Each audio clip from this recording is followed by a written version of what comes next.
저도 반성을 되게 많이 합니다. 많이 하는데, 시선이 자기로 말고, 진짜 심리학의 시대는 이게 자기 보라는 거죠.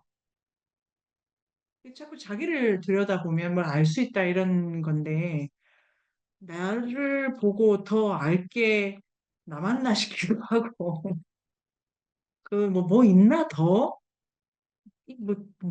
뭐가 있지, 내 안에? 이런 생각을 할 필요도 좀 있다, 뭘로 알아야 되는데, 둘째는 정말로 주변을 좀 봐야 되는 거 아닌가? 다른 사람 사는 거 좀 보고, 그게 뭐 잘 산다, 못 산다에 따라서 시선을 좀 이렇게 넓히면 좋지 않을까, 이런 생각을 최근에 더 많이 하게 되는데요. 아까 연하 쌤 질문이 너무 좋네요. 그게 연하 쌤의 강점이라고 생각해요, 진짜로. 이렇게 하나를 정확하게 좀 알고 그다음 스텝을 가는 건 진짜로 공부하는 1번 능력이라고 생각하는데, 동화는 그 동화적인 거 이건 그래도 조금 나 말고 딴 거를 조금 보게 하는 이야기에 힘이 있다고 생각합니다. 그러니까 이 동화를 많이 읽으면 조금은 그래도 왜 그 돌도 좀 보게 되고, 그래도 뭐 이상한 거에 대해서 좀 그렇게 예민하게 파르르 하지 않게 되고, 뭐 이상한 애들 많지 않습니까? 거기는 이제 그런 게 좀 필요하면, 내가 좀 이상하더라도 뭐 걔들보다 내가 덜 이상한 거지, 이 정도면 뭐 웬만큼 사네, 뭐 이런 여유도 좀 생길 것 같고. 그래서 동화적인 감수성, 동화적인 그 사고의 핵심에는 두루두루를 좀 생각하는 마음의 여유, 요거가 좀 필요하다. 그러면 동화적이라는 개념을 좀 더 만들어 가고 싶고, 지금부터 제가 말씀드릴 거는 오늘 이제 얘기를 더 해야 되는 미운오리 새끼도 있습니다. 미운오리 새끼도 있는데, 전반적인 거를 그 눈의 여왕으로 조금 했다고 하고, 다음 이제 읽을 많은 거를 포함해가지고 지난주에 이어서 제가 요걸 선생님들과 나누면 좋겠다고 한 게 낭만주의라고 하는 건데요. 혹시 선생님들 낭만적이야에 대해서 어떻게 생각하고 계셨는지, 선생님 낭만적이신가요? 낭만을 좋아하죠. 아, 아니, 진짜, 모르네. 전혀 의외에, 죄송합니다. 아, 왜 좋아하실까? 네, 그건 잘 모르겠는데 좋아했던 것 같고요. 김동관 선생님이 낭만주의라는 말 자체가 조금 뭐 좀 적급하게 평가됐다? 뭐 이런 아, 얘기를 좀 예. 어, 그러니까는 뭐 어떤 합리주의나 뭐 과학주의에 좀 아, 이성에 이제 반대되는 네네네네. 그런 어떤 사조로 나왔는데 네네네.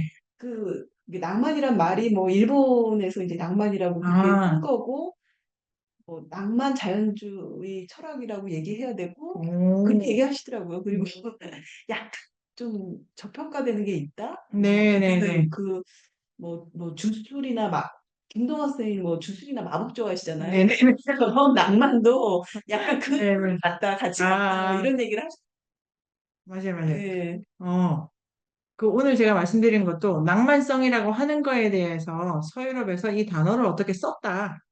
보고, 그 낭만성과 함께 동화라는 장르가 놓여 있었는데, 그 스텝이 복잡하다. 복잡하다. 그 다음에 그 김동강 선생님께서 생각하는 낭만성도 아주 중요한 포인트 부분, 개념을 재정의 하시는 거니까 중요한 부분일 거고, 그런데 역시 이성과 반대되는 말로서 출발시키지만 좀 더 살펴봐야 될 점이 있다네요.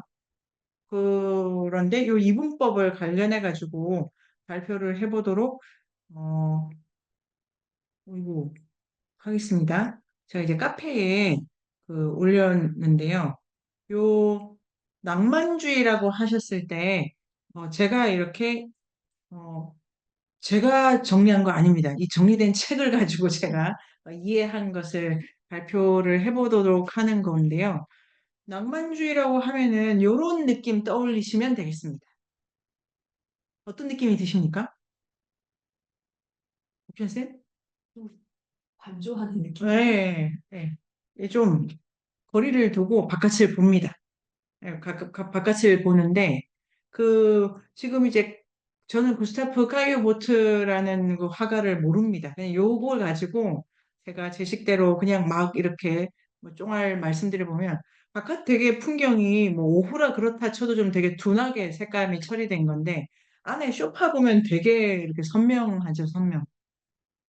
그 영화나 회화나 어떤 예술 장르를 인류학을 공부하게 되면 약간 연아 쌤이 이분법에 빠지지 않는다. 이것도 되게 좋고 쓴 거, 말한 거, 옮긴 걸 다 봐야 되기 때문에 저는 좋은 것 같아요.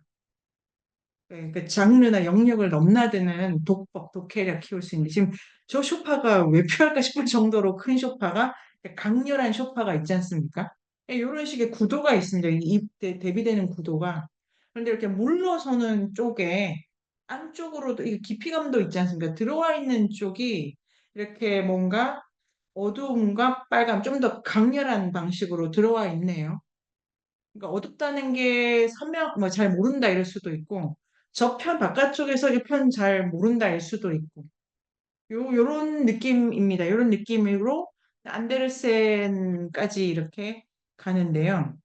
요런 그림이 이제 1875년입니다. 잘못했네요.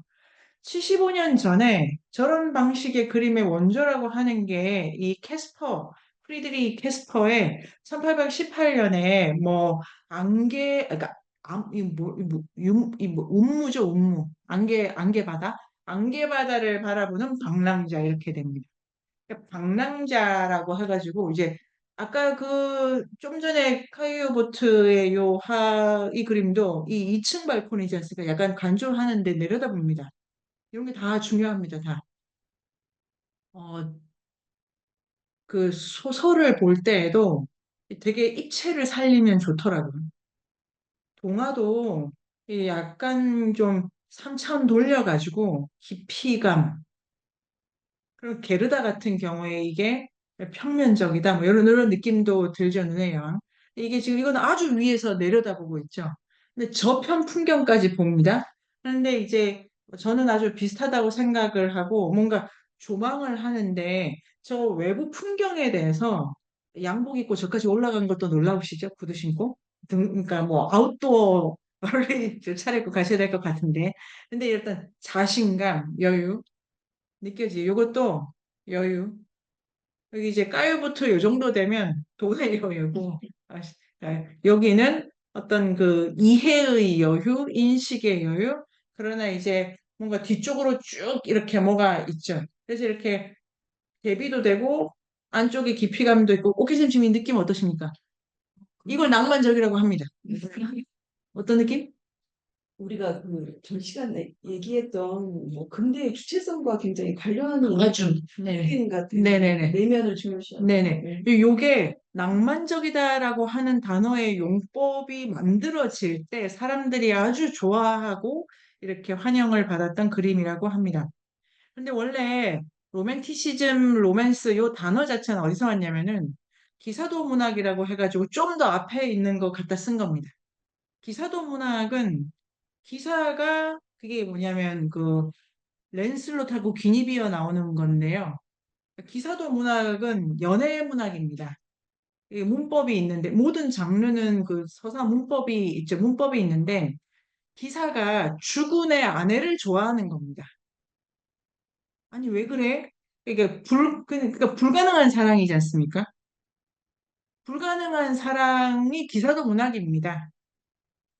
근데 불가능한 사랑을 얘기를 했는데 이 17세기 1700년대 후반, 1800년대 초반에 이런 이야기가 다시 부각이 돼요. 불가능한 것을 향해 타오르다.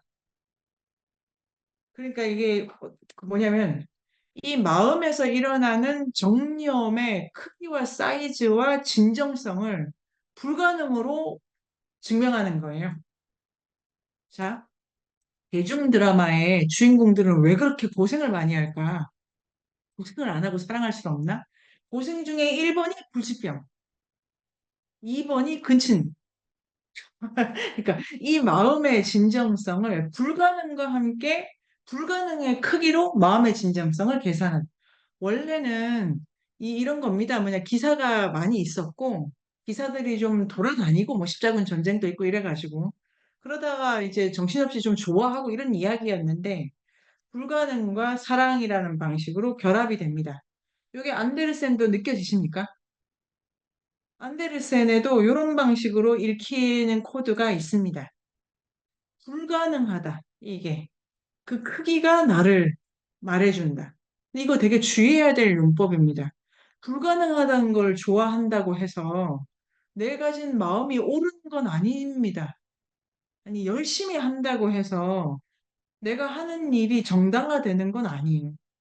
모두가 달려가는 어려운 일이라고 해서 그 일이 좋은 일이다가 되는 건 아니지 않습니까? 순서를 잘 생각해야 되잖아요. 근데 지금 요게 불가능하게 크기로 자기를 결정한다.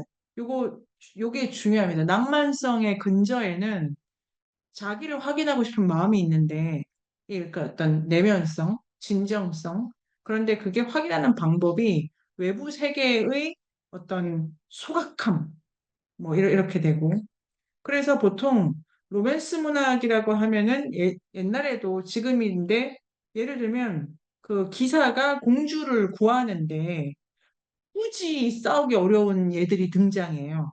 이렇게 뭐 악어라든가. 요거를 비튼 게 세르반테스의 돈키호테죠. 돈키호테는 그러니까 기사도 문학, 그게 기사인데 기사 아니잖아요.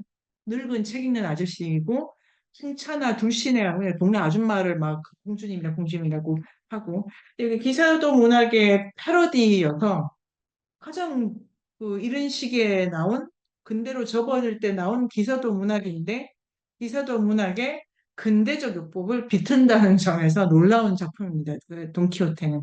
그 다음에 자, 낭만주의라고 하면은 이제 이 근대에 와서 요 가로를 또 놓쳤네요. 18세기에 뭐 이런 사람이 이런 말을 했대요. 이게 1700년도 좀 오면 그 영국이나 이런 데서 이게 이성적이지 않아서 옛날 거야 이렇게 틀렸어 좀 구태의연해 이런 거. 그러니까 이성을 좀 돋보이게 하는 말로 그런 다음에 이제 아이고, 좀 더 지나면은 독일에서, 근데 그게 나쁘다기보다 이성과 반대되기 때문에 조금 생각해 봐야 될 점이 있는 거야. 이성주의랑 대파적이기 때문에 우리가 놓쳐서는 안 돼? 이런 얘기를 하고, 이성과 반대되는 개념으로 상상력, 자발성, 그 다음에 이성은 아까 그 과학의 세계죠. 합리, 사회적인 것, 공리 이렇게 가는데 낭만은 사회랑 반대되는 개인 뭐 이렇게 가서 이분법적으로 특히 독일에서 이 말을 많이 쓰게 됩니다. 영국은 산업혁명을 빨리 해가지고 거기서는 야, 그 낭만적인 거 말고 계산 가능한 걸 생각을 좀 해야 돼 이랬는데 독일은 후발 산업화 국가고 요 문제는 이제 독일 근대사에 계속 문제가 되죠. 계속 문제가 됩니다. 근데 그 자기가 이제 후발적인 점도 있고 해가지고 낭만성 이런 거 좀 주목해야 돼. 이래서 낭만주의에 대한 두 개의 용법이 이렇게 떠오릅니다. 그 다음에 이러다 보니까 이 단어가 좀 문제가 돼요. 좋다는 거야, 나쁘다는 거야. 어떻게 써야 될 거야. 그런데 시대 전체로 보면은 뉴턴이나 로크나 이래서 합리적 세상에 이 전혀 합리가 잘 안 되는 이 인간을 어떻게 해야 될까. 이런 문제 때문에 어, 인간의 낭만성 요게 좀 다루어야 돼. 이렇게 문제가 되고. 그래서 이제 시대가 점점 더 산업화가 이렇게 좀 진행이 되고 자본주의가 진행이 될수록 이성과 감성의 이분법은 이렇게 점점 안착이 됩니다. 느껴지시죠? 이게 구분이. 그런데 이 과정에서 많은 철학가, 과학가, 소설가들이 이 구분을 문제 삼았고, 논리적으로. 근데 소설가 중에 이걸 이제 문제를 되게 많이 삼는 방식으로 사회적 풍경을 다루게 되는 거예요. 그게 제인 오스틴의 이성과, 이게 그 오만과 편견입니다. 오만과 편견. 이 오만과 편견을 영화로만 보고 소설은 못, 제인 오스틴 소설을 저희가 읽어보지를 못했는데, 이게 재밌는 포인트가 안데르센과 포인트는 오만이잖아요, 오만. 이 안데르센 동화에 오만을 되게 싫어하잖아요. 오만한 거를 되게 싫어하죠. 부덕이 있다면 오만함입니다. 안데르센 동화에. 그런데 오만하다는 게 뭐냐면 자기 집중력 뭐 이런 걸 수도 있고 자존심 너무 센 거잖아요. 이게 또 재밌는데 자기의 고유함, 착한 마음, 이런 거 되게 중요하게 생각을 하니까, 아까 이제 앞 시간에 그 착한 마음, 이게 착한 건 좋은데, 어쨌든 자기 고유함, 주체성에 되게 집착하는 방식으로 동화를 썼다, 안데르센이. 그런데 이 자기 집착은 다른 말로 하면은 오만이죠, 오만. 근데 안데르센은 오만을 또 경계했다. 그러니까 수영쌤 말씀대로 여기가 갈팡질팡의 포인트인데요. 오만이라고 하는 덕이 떻게 이제 이게 그 오만이라는 단어가 지금 중요하게 됐어요. 중요한 시대적으로. 그럼 이런 걸 공부를 하다 보면은 우리 시대에는 오만하다는 단어를 어떻게 보고 있나요? 그 어떻게 생각하십니까? 우리 시대에 오만한 단어를 좋아한다? 안 좋아한다? 근데 약간 자기 과시 있는 거 있잖아요. 그러니까 자기를 좀 드러내야 된다. 그게, 네, 제 느낌이지만 네, 안데르센은 약간 자기를 드러내고 싶어하는 장난 아니에요. 아, 재밌네요. 아들센 자서전을 보면은 전전긍긍합니다. 이 훌륭한 나를 왜 안 알아주나? 그러니까, 오만이라는 단어, 이게 이제 단어 공부를 하면 됩니다. 여기서부터. 이 단어가 시종일관 지밖에 모르는 애는 욕먹어 왔는데 어떤 방식으로 이제 평가되고 그려지는가 새롭게. 그런데 이제 이런 것도 생각하면서 오만이라는 단어가 서서히 출현하고 있다. 그림 형제 동화집 같은 경우에 오만 거의 없다고 할 수 있고 예를 들면 그 백설공주 계모가 오만하시다기보다 그냥 그거는 본인을 너무 사랑하고 계신 거 아닙니까? 오만하다 이거는 약간 상대를 두고 뭐 하는 개념인 거고 그 다음에 미야자와 겐지 큰일 날 소리죠. 그건 착해야 되는 건데 그러니까 같은 착한 건데도 어떤 방식이냐 이것도 재밌네요. 근데 이제 낭만주의라고 하는 게 이성과 대타적 관계에서 계속 단어가 쓰이게 되고 그런데 자기 고유함을 추구하면서도 과하면 안 돼, 뭐 이런 방식으로 좀 다뤄지게 되면서 그 제인 오스틴 조금 시간적으로 뭐 큰 차이 없는 건데요. 소설 안에서 어떤 양식이 출현합니다. 그게 고딕 양식입니다. 이게 뭐냐면 고딕 성당은 옛날부터 있었죠. 쾰른 뭐 독일의 고딕 성당 옛날부터 있고 프루스트 작품에 뭐 다 고딕 성당이죠. 고딕 예찬인데요. 그 중세 성당입니다. 그런데 소설에 고딕 성당을 배경으로 어떤 이야기가 막 나오는데 그게 뭐냐면 옛날 거라는 거죠. 근데 느껴지시죠? 이성과 감성이 반대야. 사회적인 것과 개인이 그러니까 나눠져 있어. 확실하게 나눠져 있어. 근데 시간적으로 오늘이 어제랑 나눠져 있어. 구별이 돼. 그래서 중세라고 하는 걸 여기서 이제 두 개를 겹쳐 쓰는 거예요. 시간적 옛날을 그러니까 지금의 옛날, 그러니까 이성의 시대의 옛날을 이성의 반대인 감성이랑 붙인 거예요. 그래서 고딕 소설이 되게 모호하고 신비롭고 이성의 반대로 그 다음에 낯설고 기괴한 이야기의 장르로 이렇게 떠오릅니다. 여기에 프랑켄슈타인이라는 작품이 있어요. 드라큘라 이렇게 옵니다. 드라큘라 좀 이따 옵니다. 드라큘라. 이게 도대체 무슨 말이 하는데 이성과 대비되고 배경이 옛날 성이 나오고 그다음에 약간 주로 사건이 밤에 일어나고 이렇게 되는 거예요. 그래서 근데 들어가 보면 매우 재미있고 이게 그 갈팡질팡이 거기서도 그러니까 그게 이성과 감성이 딱 나눠질 것 같죠? 근데 그렇게 되진 않지 않습니까? 살다 보면. 그러니까 그렇게 나눠질 수 있는 문제가 아니라는 걸 지금 우리 알잖아요. 그러다 보니까 소설 안에서 이게 좌충우돌 하게 됩니다. 그리고 하나가 또 있습니다. 그러니까 요런 계열이 있고 요까지가 있고 또 하나가 뭐냐면 이 낭만주의자들 처음 그린 기억나시죠? 위에서 멀리 본다. 이래 놓으니까 이 당시에 또 뭐가 유행하냐면 어디 가가지고 멀리 좀 봐야 돼. 내가 뭘 좀 봐야 돼. 이래서 그 이전에도 여행이 있는데 여행의 문화사에서 약간 좀 다른 방식의 여행이 떠오릅니다. 이게 안데르센이 보여주는 것처럼 아, 여긴 이렇게 생겼구나. 저긴 저렇게 생겼구나. 이렇게 가는 여행입니다. 이게 유행을 합니다. 그렇죠. 관광은 좀 더 대중화된 건데, 이거 약간 좀 더 많은, 신분적으로는 귀족이 주로 갑니다. 근데 이 여행의 문화사도 되게 재밌고, 인문세 같은 경우에 공부해볼 만한 테마죠, 여행. 근데 요는 뭐냐면은, 여기도 이렇고, 저기도 이런 거 약간 내려다보는 마음이 있는 거예요. 그러니까 이제 내려다본다. 아까 그 포인트에서. 그래서 멀리 보는데 이러면서 나랑 외부 대상을 좀 떨어뜨려 놓고 보고 그걸 되게 관조하는 요 시대에 떠오르는 서양의 화가 풍경화입니다. 그러니까 관조하는 방식으로 바깥을 보는 거예요.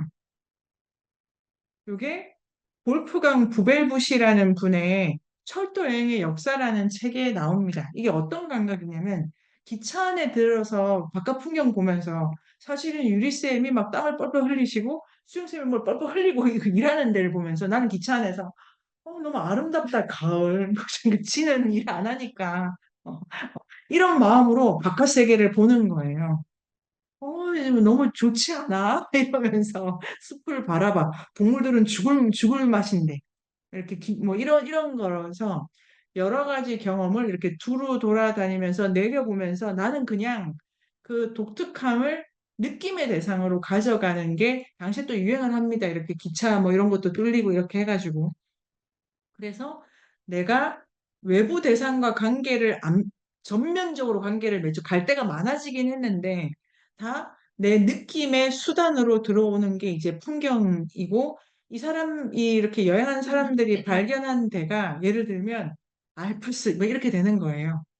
그 다음에 뭐 이렇게 독특한 자연 풍경이 있는데 그러면 아까 처음 그림 기억나시죠? 그러면 저런 데 되면 어머 너무 신선하다, 장엄하다 이러면서 이렇게 이제 관조의 시선으로 느낌만 가져가는 때에 발생된 그 회화 장르가 풍경하고 그래서 풍경은 언제나 그리지 않았어? 전혀 아니고 서양에서도 이 림부르그 브라더 형제라고 하는 요 형제가 그린 계절 그림이 있더라고요. 이게 이제 막 굳이 말하자면 그 이전에 중세 초기 뭐 중세의 풍경화인데요. 다 시간별로 일하는 거 그립니다. 일하는 거. 그러니까 관조하지 않은 걸 생활 대상으로서의 자연. 근데 지금은 자연, 사회 뭐 이렇게 이제 이분법적으로 나누고 있고 그런 다음에 이 관조의 시선이 하나는 자연으로 독특한 야생 이렇게 가고 다른 하나 시간적으로는 폐허, 지나가 버린 거. 끝난 거. 이 시간적으로도 과거를 나랑 무관한 걸로 이렇게 떨어뜨려 가지고 되게 쓸쓸하게 이런 감성도 되게 많이 갖게 돼서 그 안데르센이 죽음 표상 쓸 때 있지 않습니까? 되게 약간 그 쓸쓸하달까 이런 정서가 그러니까 안데르센은 참으로 여기에 더 읽어보면 우리가 다른 걸 더 발견하게 될 테지만 참 그 근대적인 감성, 쓸쓸함 이 다 무관한 감성이죠. 지나간 감정이지 않습니까? 그 지나간 사랑에 대해서 쓸쓸해하지 지금 나를 배신하고 있는 연인에 대해서 쓸쓸해하십니까? 아니잖아요. 지금은 거기 펄펄 끓고 있잖아요. 네가 나를 이런데 죽고 없는 거에 대해서는 이렇게 그랬었지 이렇게 되게 애잔하고 이런 감정이죠. 이런 감정. 그래서 안데르센이 영원, 젊음 이런 얘기를 할 때 한편에서는 다 지나간 것에 대한 태도로서의 늙음과 노년도 있는 게 아닐까? 할머니? 그런 의미에서 읽힐 수 있는 작품 같은 것도 찾아보고 싶은데요. 여기서 이제 좀 더 복잡해집니다. 동화적 차원에서는. 아까 독일이 낭만주의라는 단어를 되게 적극적으로 쓰고 싶어 했다. 그리고 감성이 가진 역할, 그게 이성을 훨씬 보완하는 방식으로 갈 수 있다. 낭만이란 단어는 중요하고 좋다. 이런 것을 이렇게 생각했다. 슐레겔. 그리고 헤르더, 뭐, 이렇게 좀 앞에 있는 사람이죠. 그런 다음에 또 독일에서는 낭만이라는 단어가 원래 그 정서, 고유함 이런 거랑도 많이 연결돼 있지 않습니까? 이성, 사회적인 거랑 분리돼 가지고 이걸 좀 더 발전을 시킵니다. 독일의 서상가들. 그래서 독일적인 것을 낭만적이다라고 생각하는 이런 방식이 진행이 됩니다. 이때 그림 형제가 나와서 민담을 수집한 겁니다.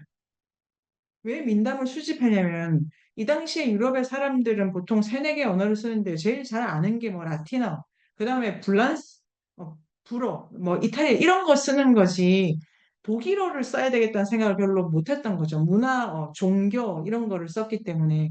그런데 독일적인 것, 낭만적인 것, 그 다음에 고유한 것 이런 거를 찾는 그 운동이 일어났던 시대에 그림 형제가 이 독일어를 그럼 찾아보자라고 해서 사람들이 말하는 옛날 이야기를 문어화 시키는 거죠. 그러니까 학술 용어, 종교 언어는 다 라틴어, 프랑스어, 그다음에 경제 용어, 영어 이렇게 다 가 있기 때문에 독일적인 고유한 거를 동네 사람들 하는 옛날 이야기를 수집해가지고 문어화 시킨 겁니다. 그게 그림 형제 동화집의 출발이고 그 그림 형제는 독일어 사전을 만들려고 한다는 이 부분이 낭만적인 운동의 일부로 가 있습니다. 그런 것까지를 하면 그러니까 안데르센도 낭만적인데 주체 정서 자기 그림 형제도 이런 점에서는 낭만적이죠. 독일적인 자기, 독일적인 주체 이렇게 되는데 여기서 이제 그러나 내부는 되게 다르고 그 다음에 이제 공이 낭만주의에 대해서 생각해야 될 사람은 조금 더 우리가 공부를 더 하게 되면은 괴테입니다. 괴테. 괴테는 낭만주의를 계시를 했는데 전혀 다른 방식으로 갑니다. 괴테의 젊은 베르테르 슬픔이 1774년 작품입니다. 이 작품이 조금 있다가 연암 박지원이 이렇게 이제 열어가시게 됩니다. 그 전에 나온 거예요. 이렇게 또 생각하면 재미있죠. 정은 베르테르 스프이 뭐냐면은 이 왼쪽 그림인데 베르테르가 약혼자가 있는 누군가를 좋아하잖아요. 불가능한 사랑. 그리고 이제 이 저는 베르테르 슬픔은 보면은 자연 묘사가 엄청나게 나옵니다. 그러니까 이거 베르테르가 그걸 막 신선하게 느껴. 생명력을 느껴. 이렇게. 이런 방식으로 자연을 관조하면서도 자기 느낌을 보는 방식이 있고, 그 다음에 불가능한 사랑 때문에 권총 자살하는 장면까지 있지 않습니까? 이 내면이 되게 극적이죠. 근데 괴테는 이 작품이 괴테 초기작입니다. 이거를 쓰고 질풍노도의 시대라고 해가지고 당시 청년들이 너무 답답해. 이 내 마음이 왜 이렇게 답답하지를 괴테의 젊은 베르테르의 슬픔을 보고 그래 바로 이것 때문이야. 해소 안 될 정념 같은 게 나한테 있는 거야라고 해서 막 이렇게 이제 권총 자살하는 애들도 나오고 이렇게 됐다고 해요. 그러니까 요 자체가 내면을 갖게 된 작품을 열어서 독일 안에서는 질풍 노도의 세대, 청년이란 시대, 독일의 뭐 독일성의 발흥, 그 다음에 이런 게 이제 막 불꽃처럼 일어서 낭만주의야 이렇게 이제 갑니다. 그러니까 낭만은 자기 정념을 주체 못하는 어떤 풍경에 들어가 있는 거죠. 이 느낌. 근데 괴테는 이걸 쓰고 나서 거의 슬럼프를 오래 가지죠. 그때 그것만 있는 것 같지도 않고. 그래서, 좀 다른 방식으로 그랜드 투어를 하게 됩니다. 아까 그것도 그랜드 투어인데, 제가 그래서 78년도 요 무렵에 이탈리아 기행을 갔다 오게 됩니다. 이거는 완전히 다른 방식으로, 여기서부터 게테가 뭐 파우스트도 쓰고 이탈리아 기행도 쓰는데, 이거는 정념 이런 거랑은 상관이 없는 다른 방식의 근데 그 파우스트가 요까지만 말씀드리도록 하겠습니다. 파우스트는 최후의 르네상스인이라는 평가를 받는 작품입니다. 이게 너무 재밌으시죠? 저번 베르트의 슬픔은 낭만적인 거고 그 뒤에 쓴 게 르네상스적인 거예요. 근데 시대는 르네상스가 먼저 있고 낭만이 뒤에 오지 않습니까?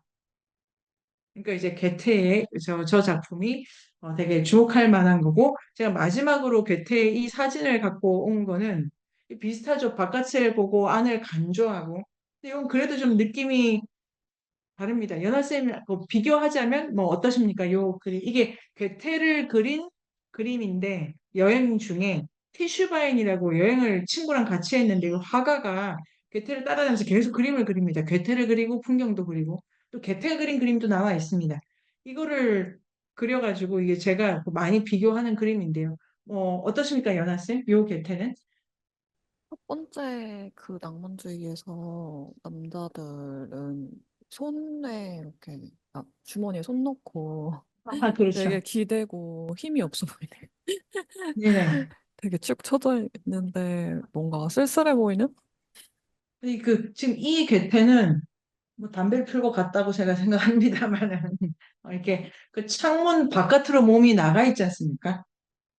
그러니까 저 작은 동작이 이렇게 기대고 있고 다리가 하나 이렇게 들려 있잖아요. 슬리퍼 이렇게 반쯤 벗겨지면서 이게 아까 그 우리 제일 처음 본 그림은 자기가 물러나 있고 그다음에 이것도 똑같이 내려다보는 건데 창문으로 세상을 향해 이렇게 저 어둠이 좀 다른 방식으로 그려진 것 같기도 하고 빛이 들어오는 것 같기도 하고 그래서 이 호기심으로 바깥을 나가는 거여서 이제 요게 동화적이라고 해석은 할 수가 없고 동화는 이제 다른 장르니까 또 다른 방식의 자아나 세계관 같은 게 괴테한테 이렇게 나오고 이 괴테가 그림 형제의 작업을 대단히 중요하게 생각을 했습니다.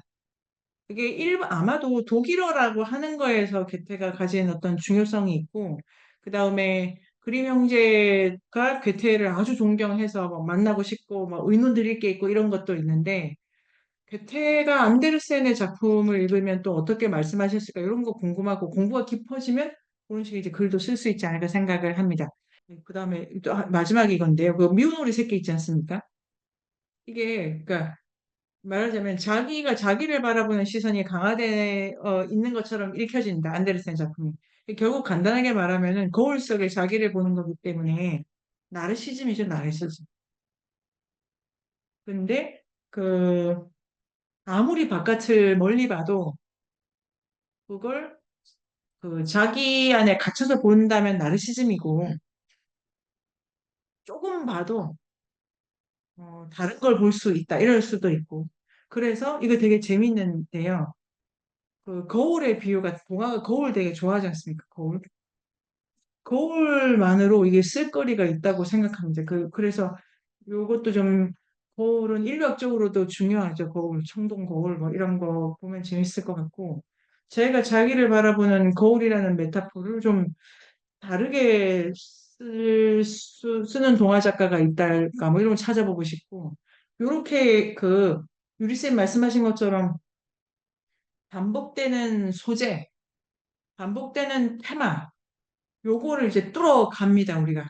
그러면 몇 개 안 나온다가 레비스트로스가 말하는 그 몇 개 안 나온다, 몇 개. 그래서 신발 이것도 좋고. 자, 여기서 오늘 일단 안데르센의 그 얘기를 좀 세부하기 전에 이런 얘기도 나눠봤는데요. 연하쌤 말씀, 유리쌤 말씀, 우리 돌아가면서 말씀 듣고 이렇게 맞춰볼까요? 연하쌤? 네. 읽으면서 너무 재밌었어요. 같은 거 읽고 어떻게 다르게 보시는지 너무 재밌게 읽었고, 저도 계속 아까 유리쌤이 말씀해 주신 거에 약간 계속 헷갈렸던 게 이거를 안데르센, 그러니까 저희는 막 이분법이 되게 틀렸다, 얘가 이렇게, 뭐 그걸 벗어나라 이렇게 배웠는데 이걸 도대체 어떻게 봐야 되는 거지? 그래서 거기서 이제 안데르센의 미덕을 찾아야 되는 건지 아니면 안데르센을 자체를 비꿔서 이렇게 봐야 되는지, 근데 뭐 그런 시선이 아직 부족하니까 이거 어떻게 봐야 되는 거지? 막 이렇게 계속 생각해서 어, 그랬던 것 같아요. 그래서 근데 오늘 조금 얘기 나누면서 동화적이라는 게 어떤 거고 이 동화의 기원들이 어디서 나왔고 이런 거를 조금 찾아와서 설명을 해주셔가지고 다음 시간 방학 지나고 네네. 다음 시간 네네. 기대가 됩니다. 네. 아, 네. 이렇게 공부가 조금 확실하게 하나씩 가면 좋은 의미에서 쌓여갑니다. 그래서 할 수 있는 게 좀 생기는데요. 예를 들면 동화적인 거 이거를 일상에서 찾아본다면 편중되지 않는 공간 배치 이렇게 되겠네요.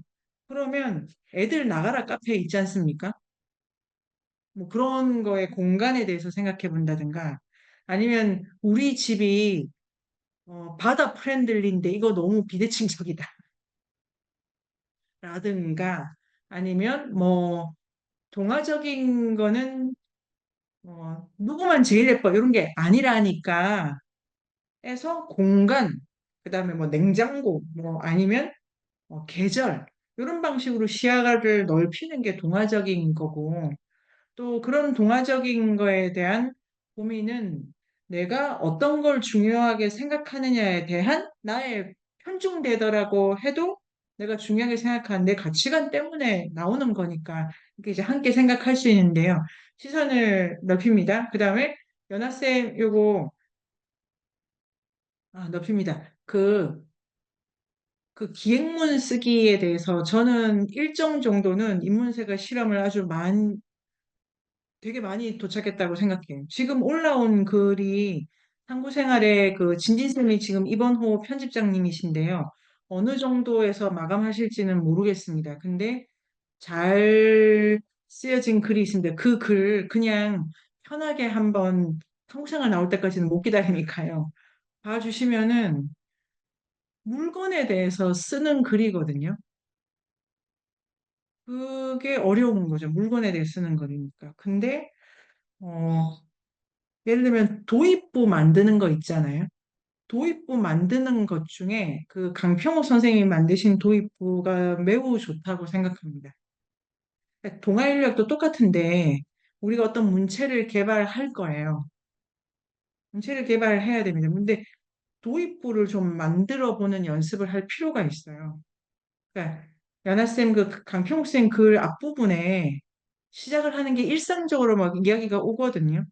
요거를 약간 어, 조금은 누구 거 흉내 내는 거예요. 흉내 내고 내 거를 딱 찾게 되지. 이 방법밖에 없어요. 고흐도 흉내 내고 자기가 처음 배워야 돼. 그러니까 그래서 앞부분에 연하쌤이 가지신 어떤 바다와의 일, 뭐 작업하는 일 여러 개 있지 않습니까? 요게 연결을 하는 테크닉이라는 걸 좀 내가 개발해야 되겠다면 지금 이 분석이나 연재하시는 동화 인력의 앞부분이 좀 필요해요. 앞부분.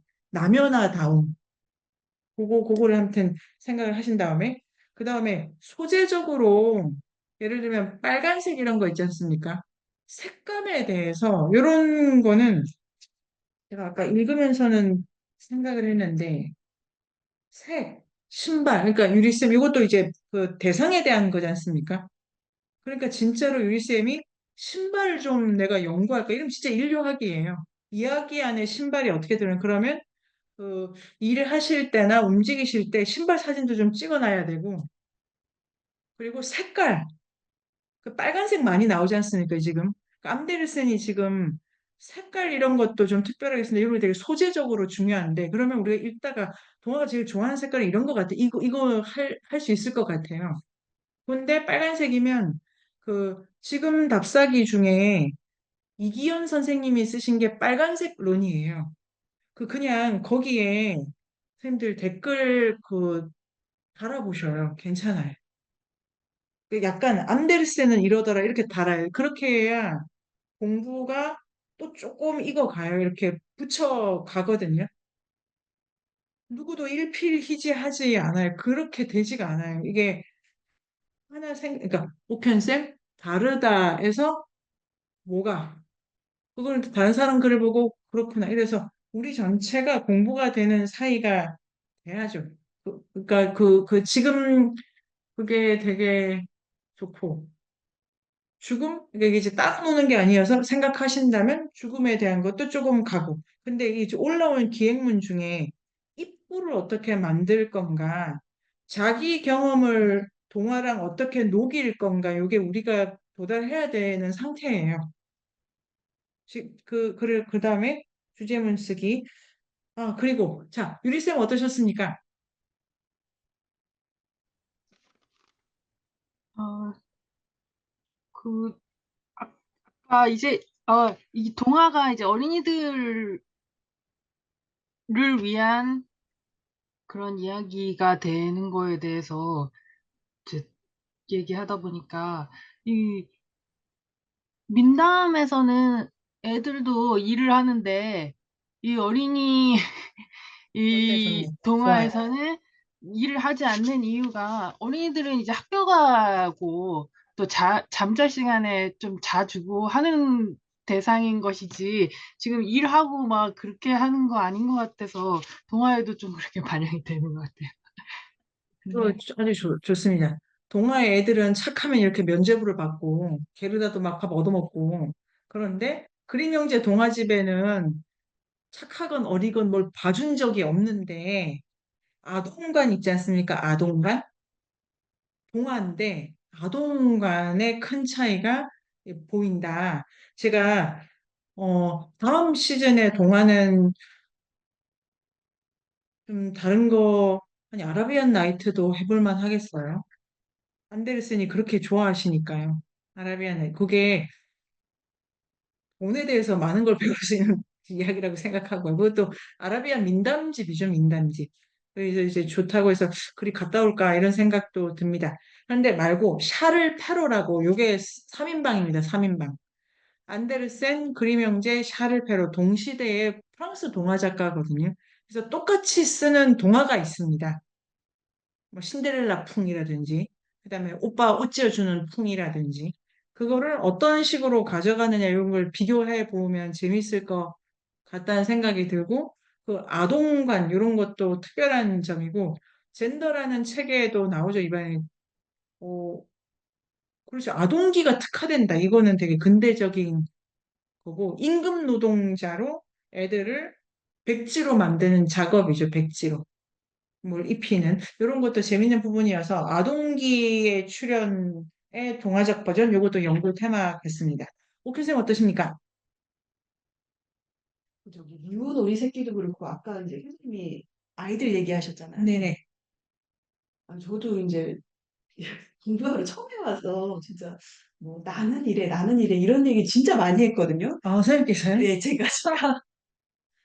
저도 좀 이렇게 뭐 어떤 정체성의 혼란이랄까 그런 거를 거의 뭐 50대 초까지 막 많이 겪었던 것 같아서 근데 그런 기간이 필요했던 것 같아요. 아, 좋아요. 인간의 성장에서 뭐 우리 집에 냉장고도 있어, 우리 집에 TV도 있어, 막 그렇게 자랑하는 시기가 있잖아요. 네. 그러니까 그 시기를 겪고 가야 예. 뭐 너도 나도 필요하고 우리 다 뭐 네네네네. 어떤 공유라는 그런 게 필요하고 어떤 사람들은 진짜 저처럼 50대 초반에도 그런 어떤 정체성이 하고 나는 이래 진짜 공부하러 와서 정말 그런 얘기 많이 했거든요. 그런 얘기를 하고 싶었고 어, 그리고 그런 얘기를 했기 때문에 제가 치유가 됐다는 생각 조금 더 성장했다는 생각도 들어서 그러니까는 뭐 아이들 키우는 문제도 그렇고 이런 나르시시즘을 어떤 이렇게 어른에서 저기 네네. 아이로 가는 어떤 꼭 필요한 거긴 한데 요새 현대는 그거를 너무 막 60대 70대까지 그거를 하고 있으니까 그게 문제긴 한데 어떻게 보면 인간의 성장에서 굉장히 중요하고 그거를 뛰어넘어야 이제 뭐 보살의 경지로 네. 갈 수 있는 게 아닌가. 아, 그래서 그런 점이 항상 좀 이렇게 아, 이건 뭐지? 그러니까는 네네네. 우리가 이제 뭐 심리학의 어떤 결핍이라는 것도 이렇게 반성을 해야 되지만 또 그분이 채워줘야 이렇게 한 단계 이렇게 점핑할 수 네네네네네. 있는 게 아닌가 네네. 이런 그런 저의 그냥 네. 고민. 네, 그 두 개인데, 네, 가로 안에 근대에는. 네. 그러니까 이 방식 자체가 근대에는 필요한 방식이네. 너무 눌려가지고. 자기를 돌보거나 자기 생각을 할 여유 없이 시키는 거 해야 될 걸 막 가니까 한 번쯤은 멈춰서 그런 과정에 대한 돌아봄이 있어야 되는 그것조차 없이 그냥 간다 이렇게 해서인데 정근대 사회에서는 이런 방식으로는 안 갈 수 있다는 그 역사감을 가지고 가면 우리가 좋을 것 같고 두 번째는 더 중요한 건데 동화는 노인이 읽어야 돼. 그게 되게 재밌잖아요. 동화는 애들 장르가 아니야. 60대, 70대가 읽어야 돼. 지금 60대도 이 동화, 60대야말로 동화의 시절이야. 뭐 이런 거를 이렇게 선생님이 이렇게 내세우시면서 폐경기 이후는 동화를 읽자야. 뭐 이런 식의 그런 그 모토를 만드시는 글도 좋을 것 같아요. 이게 왜냐하면 두 개를 다 이렇게 볼 수 있게 하는 점에서 그런 거도 하면 아주 좋고 수정쌤께서는 원래 뭐 마음이 어디에 있었는데 갑자기 발견이 됐을까 원래 마음이 어디에 있어. 그러니까. 예, 어디 네네. 있었는데 갑자기 네네. 달려있는 그런 생각이랑 그 아까 게르다가 가지고 있는 그 자신만의 힘, 네네네. 그게 뭔가 그게 거기에서 갑자기 그 자본을 배울 때 그 노동력을 네. 력을 힘력을 네네. 거기에 가지고 있다고 생각해서 그걸 네네네. 아, 추출했다라는 맞아요. 생각이 네네. 이 소유관이 쓰이는 네, 거예요. 들어서 진짜 뭐 정말 대단한 사건이었구나 이렇게 아, 네네. 음, 그거를 처음에 사람들이 잘 받아들이지 못했어요. 그러니까 네 거를 찾는 세계관 있잖아요. 그 게르다가 지금 자기 거 갖고 있잖아요. 내게 뭐가 있어야 돼. 이거 있잖아요. 이거 자체가 너무 이상해가지고. 우리는 이렇게 익숙한데 그 이상했던 그 시기를 한번 경험해보고 싶은 그렇죠. 네. 그게 너무 이상해서 그게 자연스러워지려면 맞았던 거예요. 요게 이제 음, 그러니까 그 식민지 소설 이런 거 보면 너무 난데없이 야 연애해 연애를 왜 해? 이러다가 하도 막 나라 뺏긴다 하고 뭐 어쩌려나 하니까 일단 그거 하고 보자 이렇게 되는 것 같더라고요. 그러니까 낯선 것이 익숙해진다는 게 자연스러운 게 아니다를 근대의 역사가 보여준다. 이런 게 하나 있고 그 와중에 그 아까 전에 마음이 어디 있길래 발명이 되고 발견이 돼. 그러게요. 그런 감각이 좋고 그래서 역사 공부도 하고 동화도 읽고 인류학도 하는 거죠. 지금 이게 지금 너무 별로 당연한 게 아니구나만 이렇게 생각을 하는 것도 좋다. 제가 시간이 이렇게 된 줄을 몰랐네요. 이렇게 시간을 지키도록 했어야 되는데 시간이 조금 됐습니다만 다음 주가 방학인 거죠. 방학 때 지금 쉴 새 없이 또 읽어가도록 하고요. 그 다음에 이제 갈팡질팡을 찾기 하여튼 각자 과제를 꼭 풀어보자요. 우리 모두를 위해서 해야 될 바가 있다, 내가. 요게 동화적인 겁니다. 그걸 하고 읽는 것 중에 재미있는 거 좀 더 찾고 모티프 조사하고 완전히 그러니까 작업을 좀 한다, 연구한다라는 것에 더 가자. 안녕. 인류학의 숲으로 초대합니다. 인문세닷컴에서 만나요.